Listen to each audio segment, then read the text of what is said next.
برداشت نہیں ہو رہا ہے کہ تو نے اپنے رسول کو یتیم کر دیا، تو اللہ ارشاد فرماتا ہے صبر آ جائے گا، میرے نبی پر درود و سلام تو پڑھو۔ کیا بات ہے، سبحان اللہ، میرے رسول پر درود و سلام پڑھو۔ ابھی میرا نبی دنیا میں جلوہ گر نہیں ہوا، میرا رسول دنیا میں آیا نہیں، میرا نبی دنیا میں آیا نہیں، لیکن چند بھی درود پڑھ رہے تھے، فرشتے بھی نبی پر درود و سلام پڑھ رہے ہیں، جنت کی حوریں بھی نبی پر درود و سلام پڑھ رہی ہیں، کائنات کا ذرہ ذرہ امام الانبیاء پر درود و سلام کی صدائیں بلند کر رہا ہے۔ جب نبی پر درود و سلام کی صدائیں بلند ہو رہی تھی تو قسم خدا کی لوگ آج چیز کو بدعت جو کہتے ہیں، جو شرک کہتے ہیں، اگر نبی پر درود و سلام پڑھنا شرک ہوتا، اگر بدعت ہوتا تو میرا نبی دنیا میں آیا نہیں، لیکن اللہ پاک نے حکم کر دیا کہ میرے نبی پر خود درود و سلام پڑھو۔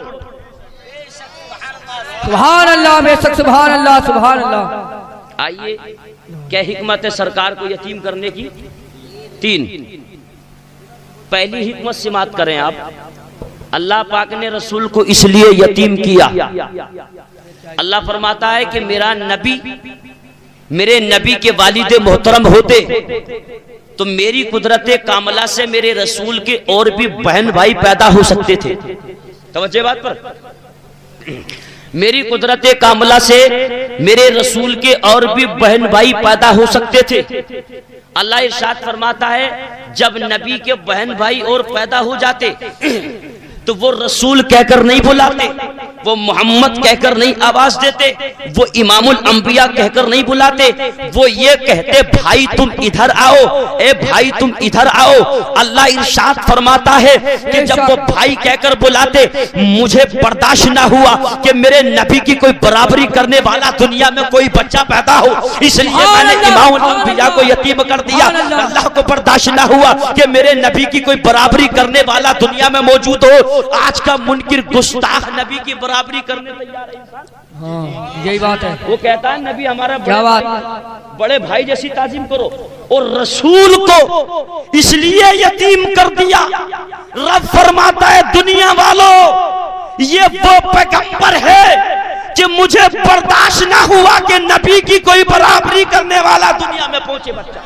واہ واہ واہ، سبحان اللہ، نعرہ تکبیر، نعرہ رسالت، نعرہ غوثیت، مسلک اعلیٰ حضرت، علماء اہل سنت، جلسہ نوری، نعرہ تکبیر۔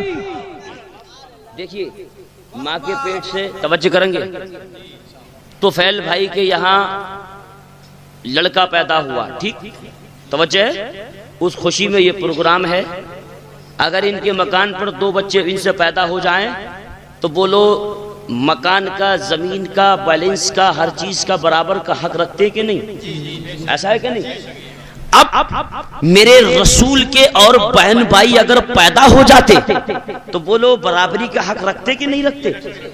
میرے نبی کہتے تم مجھے محمد کہو، مجھے رسول کہو، امام الانبیاء کہو، مجھے مالک مختار کہو، تو وہ یہ کہہ سکتے تھے کہ اے محمد جس ماں کے پیٹ میں تو نے قدموں کو پھیلایا اس میں ہم نے پھیلایا ہے، جس باپ کے سلب سے تو پیدا اسی کے سلب سے ہم پیدا، اے محمد تو محمد کہاں سے ہو گیا، تو نبی کہاں سے ہو گیا؟ اللہ فرماتا ہے کہ مجھے برداشت نہ ہوا میرے نبی کی کوئی برابری کرنے والا پیدا ہو۔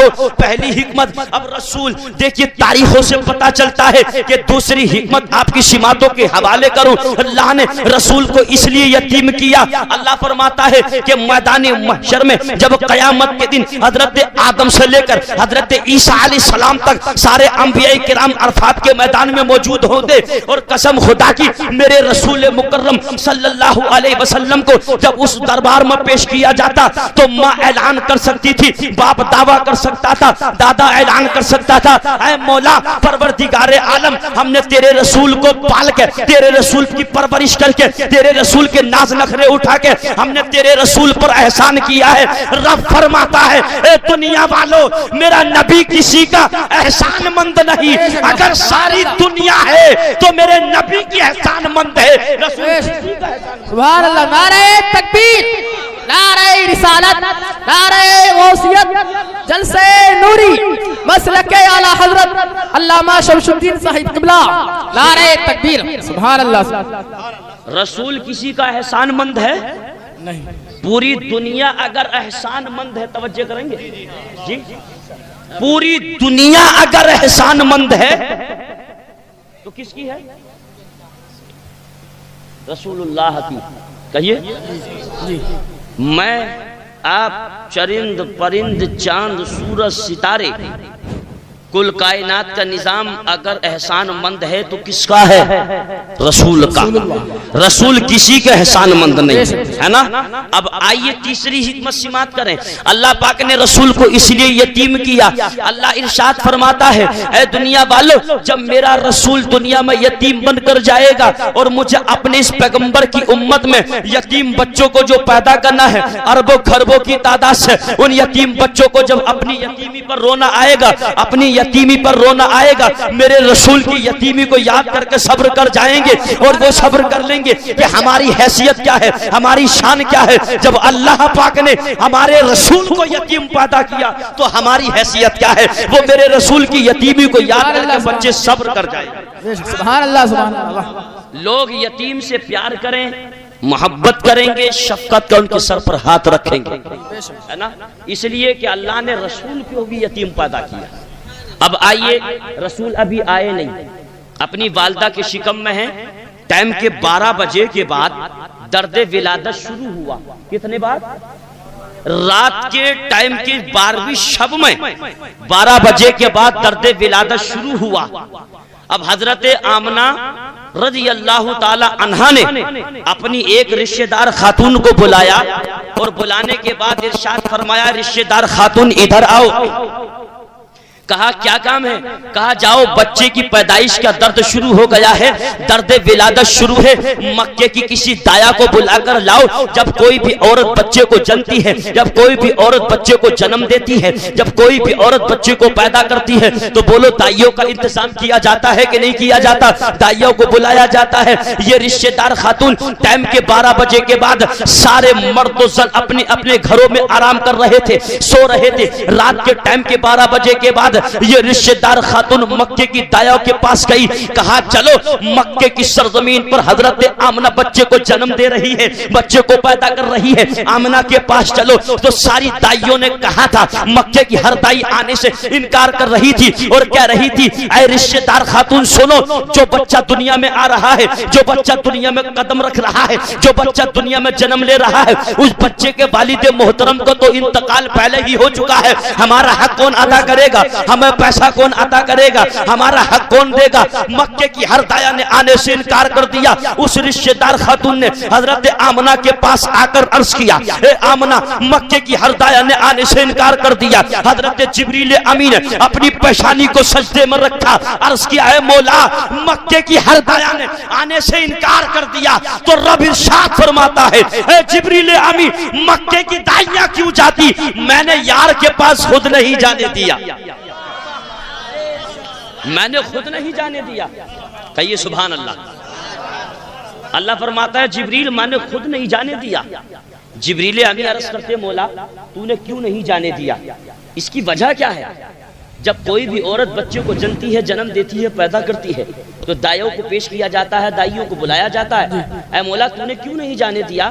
تو اللہ ارشاد فرماتا ہے جبریل امین, مکے کی دائیاں جتنی بھی تھی ساری ناپاک تھی, ماں جنم دینے والی پاک ہے, رسول پاک ہے, اور پاک کے پاس میں ناپاک کا کوئی کام نہیں ہے. جبریل امین ماں نے اس لیے نہیں جانے دیا. اب جبریل امین عرض کرتے ہیں مولا اس دائیوں کا تو ہی انتظام فرما دے. جب عورت بچے کو جنتی ہے تو دائیوں کو تو پیش کیا ہی جاتا ہے, مولا تو انتظام فرما دے کون سی دائیوں کو منتخب کر رہا ہے, کون سی دائیوں کو چن رہا ہے. حضرت جبریل امی عرض کرتے ہیں مولا ذرا نام تو بتا دے. اللہ ارشاد فرماتا ہے اے جبریل امی سنو سنو, آج ان دائیوں کو منتخب کرنا ہے کہ جن کے ہاتھ بھی پاک ہوں گے, جن کی آنکھیں بھی پاک ہوں گی, جن کے لب بھی پاک ہوں گے, جن کے کان بھی پاک ہوں گے, جن کے کپڑے بھی پاک ہوں گے, جن کا جسم بھی پاک ہوگا. یہی تک محدود نہیں,